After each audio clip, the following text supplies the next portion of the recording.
You mentioned stress being such a key component for adrenal fatigue. Mm-hmm. How can people take care of that? I mean, our stress Good continues to build, question. in our life.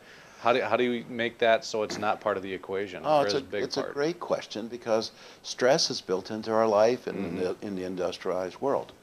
Well, the book has a lot of suggestions about how they can do to calm themselves internally. One of the things is their breathing pattern. When you look at people with stress, you'll notice they tend not to breathe from in here. They, Mm-hmm. they tend to breathe shallowly. And so one of the things we'll do is have people change their breathing pattern. They'll start breathing from their tummy Mm-hmm. and then breathe in and breathing out. And make sure they take it at least every hour. They take kind of a breathing break and they come to watch themselves. And if they find them when they're under pressure and tenseness, they simply breathe, and they breathe from deep in and deep out. There's several reasons for this. One is the carbon dioxide oxygen exchange. That as you breathe deeply, you start reinvigorating the lungs, and then of course that reoxygenates the blood, that gives new oxygen to the tissues. It helps circulation, helps stimulate the liver, and so it has a nice function. If that doesn't seem to work, or you need more stimulation, you can even use breathing techniques that have been around since 2,000 years ago in India, Mm-hmm. where they simply breathe really rapidly from their tummy, called the alternate nostril breathe, or called the rapid breath of fire. And they can do that. They can look up the breath of fire on the internet and find out how to do that.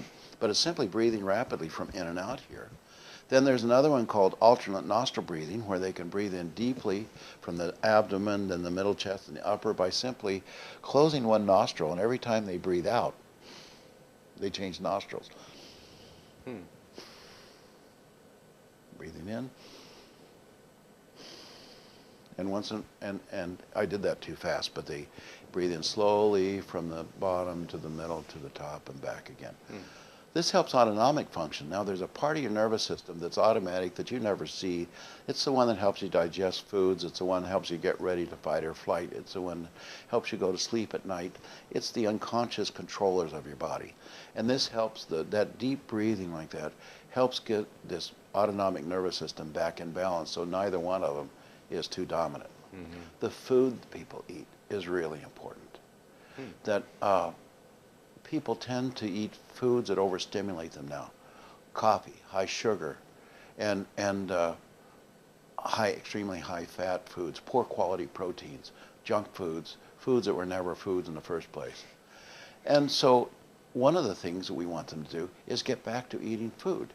And someone says, well, that's ridiculous. Everything you put in your mouth is food. No, food is what runs around on the ground, grows up from the ground, down into the ground, or swims in the ocean or the sea. That's food. Mm-hmm. And so if it looks like it was once alive, then it's probably pretty good to eat. If it doesn't look like it was ever alive, that would be food to only a little bit of or try to avoid. Now, because there's another hormone that I mentioned briefly called aldosterone that also has difficulty during times of stress. Aldosterone tends to drop during times of high stress. So aldosterone's main job is to keep the sodium in your body higher to allow you to handle the stress. Unfortunately, under these times of stress when the adrenals can't respond, the aldosterone also drops, so that people pee out needed sodium. Hmm. So they'll crave salt. And so in this case, we want them to actually have salt. Now, there's about 6% of the American public that may be salt sensitive, so that salt may raise their blood pressure. And of course, we don't want those people to have any more salt than will keep their blood pressure normal. Mm-hmm. But in a lot of people, they need that salt. And so they'll salt, we ask them to please salt their foods and to where it tastes good, not to where it tastes salty, but just tastes good. And then also, in some people that are severe, we'll actually have them keep a glass of salted water by their bedside in the morning. And you might ask, how much salt? Well, the amount of salt that when it's stirred in tastes good to the person taking it. Because as you get better, your desire for salt will decrease to where you won't want salt in your water anymore. You won't want to salt your food extra. But during the times that your adrenals are under functioning, it's a help to help the sodium get back up in your system and for you to feel function. As a matter of fact, if you're very, very severe, we sometimes recommend that you go to the doctor and get something called cortisol. It's hydrocortisone is what its medical name is a tablet. Mhm. And there's several different varieties of that. And they can take 5 milligrams of that four different times a day. That should help them quite a bit. But an interesting experiment I've done is I've had patients take the salted water instead of their hydrocortisone, and in over half the cases they felt better and faster taking taking the salted water than they did the hydrocortisone. So the missing salt is a big factor in how weak and tired the people feel in adrenal fatigue. Plus, of course, the blood sugar. As we said, cortisol is needed to help healthy blood sugar. On the other hand, if people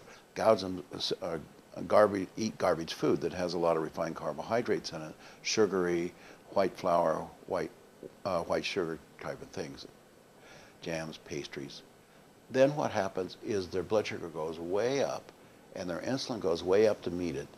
And then their blood sugar goes down, but the insulin stays up a little bit, and insulin helps get sugar into the cells, blood sugar, and so it puts it in the cell very quickly. So that person goes down and goes into a hypoglycemic slump about an hour and a half after they have their sugar high. Though this is hard on the adrenals, both the high sugar and the low sugar, and the adrenals have to compensate for this in both of those cases. So both high sugar and low sugar are signs of stress for the adrenal glands, and it makes it have to work even harder. So we want to avoid those because they're also non-foods, Scott. They don't actually feed your body. They make you feel better, but they're robbing your body of nutrients in order to metabolize it. So you don't have that beautiful magnesium and the B vitamins that were available in the sugar cane or the sugar beet before it was made into that refined sugar. So the body has to rob from itself to metabolize that to get them to feel better over a short period of time. And then, of course, with time, they'll get those nutritional deficiencies, and then they won't feel as good no matter what they do. And that could lead them into even further adrenal fatigue or other kind of health situations. So you can see that the adrenal function is just key. It's pivotal to a happy, healthy life and to longevity. As a matter of fact, the two most reliable indicators for longevity in men is their lung volume, how big a volume they have in their lungs, and the second is their testosterone level.